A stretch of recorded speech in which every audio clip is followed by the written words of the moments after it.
It is a sight all too familiar in our city, abandoned properties that serve as nothing more than eyesores. And as Andrew Ellison reports, those eyesores are costing you money every day. These contractors are boarding up the abandoned house and mowing the ridiculously tall grass on this property just off Crosstown. And all of this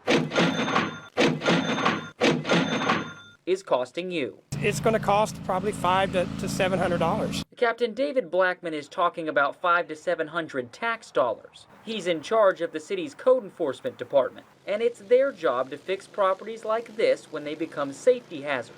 Like when transients use a house for drugs, or when the grass is so tall you can't get to the fire hydrant. The city doesn't own this property. No, we don't own it at all, but the city's having to pay for it. That's right, we're maintaining it now. Maintaining it because the property's owner isn't. It's something code enforcement deals with every day. In the last year and a half, the city has spent over $330,000 tax dollars on abandoned properties. And while the city tries to recover the money by fining the owners or placing liens on the properties, it only recovers a small portion of that money. You got property owners who aren't doing what they're supposed to do. Taxpayers are footing the bill, and you're really not getting much money back. No, the cash side of it, the city's not getting money back. As for this property, it's owned by a John Bogart out of San Antonio. We tried calling. A man claiming to be his caretaker answered the phone. It's become quite an issue, and it's cost quite a bit of taxpayer money to fix some of those problems. He told us his name was Melvin Hall and that he would come down to Corpus Christi and address the problem. I'll be down there in around about an hour and a half.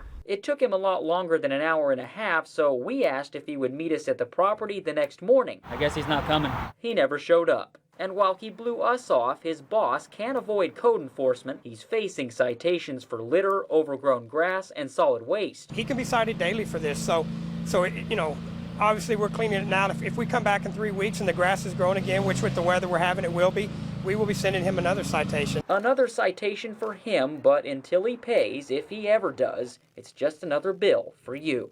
In the case of some properties, the city has to contract out and have them demolished. You pay for that too. In the last year and a half, it cost the city just over $228,000. Andrew Ellison, Chris 6 News.